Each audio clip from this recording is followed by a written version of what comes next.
Hey folks, welcome back to another Top 10 with yours truly, Sam Healey, all by my lonesome once again. I'm going through my top 10 game mechanics and making a list of 10 games for each of those mechanisms that I listed in that top 10 a few weeks ago. So I'm at my number 3 right now, and it's top 10 card drafting games. So these are games that simply I enjoy more than other card drafting games. Now, if you go to Board Game Geek and click on the mechanism thing in their advanced search, you'll pull up a whole bunch of different games that I really don't consider to be card drafting games. It seems like they have a very wide swath as far as what they consider card drafting to be. Generally speaking, it looks like anytime you have to pick a card out of a group of cards, whether it gets refreshed or not or anything like that, that's considered card drafting to them. Well, I have a little bit more of a more strict rule on that. I think it has to have some type of, it has to have something where the cards don't get refreshed. For example, you get a hand of cards, you pick one, you pass them. That's what I consider card drafting. Or if there are a group of cards on the table and you have to pick from them in order without having them be refreshed until after everybody has picked, or something to that effect, where there is some level of I am giving up this one to take that one, or this group to take this one. So I'm having a little bit more of a constricted idea of what card drafting is than Board Game Geek will give you. So take that into account as we're going through the list. And speaking of that, let's get to it. So my number 10 is a game that I actually just played a few weeks ago at MeepleCon after the Gamma trade show in Las Vegas. And it is a semi-heavy Euro game called Pret-a-Porter or a Pret-a-Porter or something to that effect. And it is definitely not my kind of theme. I really enjoyed the game, but the theme is like being a fashion designer and designing clothes, and you can be like an expert at making blouses or skirts or dresses, and the theme is just really out there for me. I didn't like the theme at all, but I really enjoyed the game, and there are points throughout the game where you're going to be sending your workers out to these different areas, and you're able to pick from those cards or those tiles, those abilities in the order that you went there. So there is a drafting mechanism that's there when you go to each of these different sites. I probably on the initial side wouldn't have considered this a card drafting game, but I really do think it is after some thought. You can disagree with me if you want. Let me know in the comments whether you do, but I really enjoyed this game. I've only played it once, but I enjoyed it enough for it to be put on my list, and I'm really looking forward to the video game retheme that they're thinking about making, I think, or they've already decided. Can't really know for sure. Well, I don't really know for sure. Anyway, my number 10, Pret-a-Porter. My number 9 is a game that probably isn't as well known right now, simply because it doesn't have the distribution that it would need to be well known. It's a smaller game that is about to be more widely known, and that's called Sheep and Thief. This is a really neat game where you are basically trying to have the most sheep out on the board and score points doing that in different sorts of ways, but there's a drafting mechanism in it where you are drafting the tiles that you're going to be laying in your landscape that will determine how the sheep thieves move around and how you're going to score points, and if you're going to be able to use rows to connect to these different cities that are on your player board. So it's a really neat game, and it has a very strong drafting mechanism in it because that first drafting session is really kind of, you don't know what everybody else wants to go for. After that, in subsequent turns, you have a better idea of what everybody's looking for, so you can actually draft a little bit more intelligently that way. But It just is a really neat idea, and I really enjoyed the game, Sheep and Thief. Now, my number 8 is Mechs versus Minions. Now, this one is really cool. It has the caveat that it is a cooperative game, so you're not going to be hate drafting or anything like that. Usually, there is a communal pool of cards that everybody in the group is drafting from, and more often than not, you want everybody to get the card that will work best for them in their program. And then you're going to take the card and place it into the program that you have in front of you, and then you carry out your program and so forth and so on. So it is actually a cooperative card draft in Mechs versus Minions, and I thought that was neat enough to make it stand out. My number 8, Mechs versus Minions. My number 7 is Among the Stars. Now, Among the Stars, you draft the different modules that you're going to be placing into your specific space station, and it has a very strong need to draft the right cards at the right time so that you can build your space station the way that it will score most points for you. So the card drafting mechanism, or the module drafting mechanism in Among the Stars, is very cool, and it's one of my favorite games to play. It doesn't hit the table as much as I would probably like to, but at the same time, when it does, we have a great time playing it. So that is my number 7, Among the Stars. My number 6 has a lot of nostalgic feel to it because it's one of the first games that I played when I was first getting into this hobby board gaming genre that I'm steeped in now.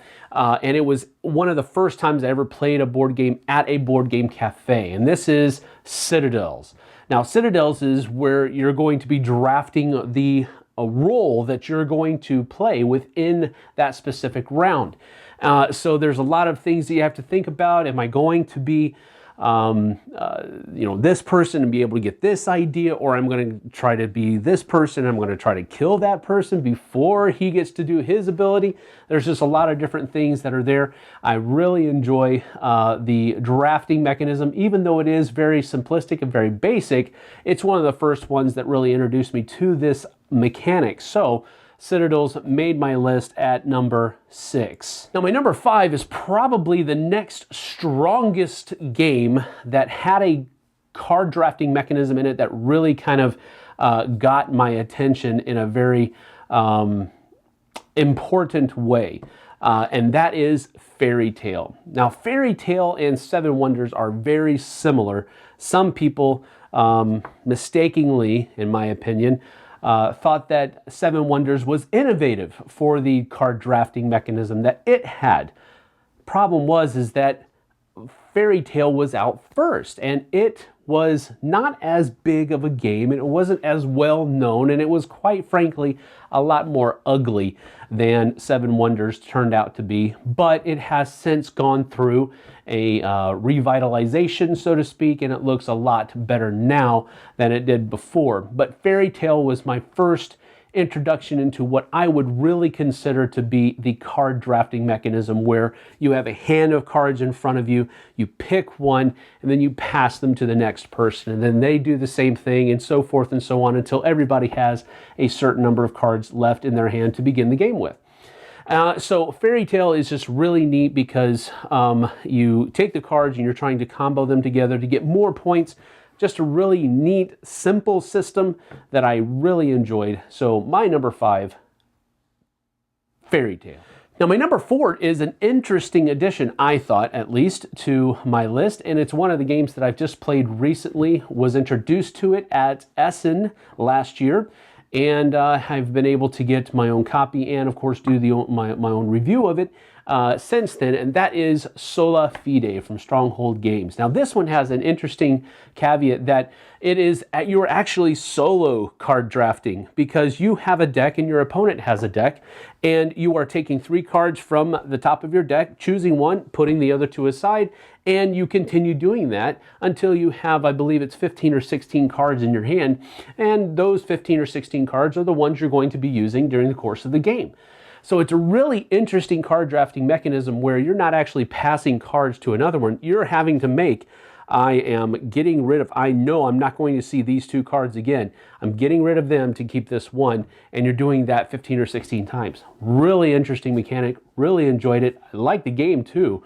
So that is my number 4, Sola Fide, the Reformation. Now my number 3 is a game called Inish. Now in Inish, you are drafting the different power cards that you're able to play during the course of your game, and there are a finite number of cards in the game that you're going to be using. So each round, it's a very, oh man, it's a very tense situation because you don't want to give your opponents the ability to do certain things because you know they're going to use it against you, and it's just one of those things, and it's very similar tension to many card drafting games because you know if you pass this card up, you're gonna see it later and it's gonna haunt you. Or you're just hoping maybe he'll use it against somebody else and not me. There's a lot of different ways you can look at it, but generally speaking, card drafting just feels this way. Man, I have these cards. I don't want to get rid of that one, but I really want this one. And Inish really has that feel during that card drafting part of the game. So my number 3, also a great game, a beautiful game at that. Even beyond the card drafting mechanism. So my number 3 is Inish. Now my number 2, I've already actually mentioned as I was talking about one of my other games, and that is 7 Wonders.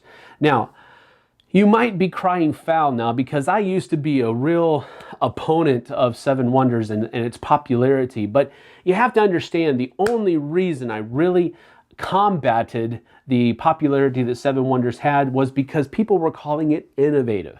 And it wasn't innovative to me. And I don't think it was innovative at all because a card drafting mechanism has been done for a while. But 7 Wonders is a great game. It's not one of my favorite themes because I'm not really interested in ancient civilizations or building civilization games. They're just too long. Now, 7 Wonders isn't too long, but usually civ building games are just too long for me, and I'm not. They just don't hold my attention as long. But 7 Wonders is one of those gateway games, I think, that you can introduce a number of different ideas that designer board games use a lot, and card drafting is one of those. And so I really have used 7 Wonders in a number of gateway type situations, and it has worked out well. It's so short that we have actually played it multiple times in a setting. So I really do think that this definitely deserves the number 2 spot in my list because it is a great game. It's a great looking game. I like how everything thematically kind of fits together and things combo off of each other in a very good way.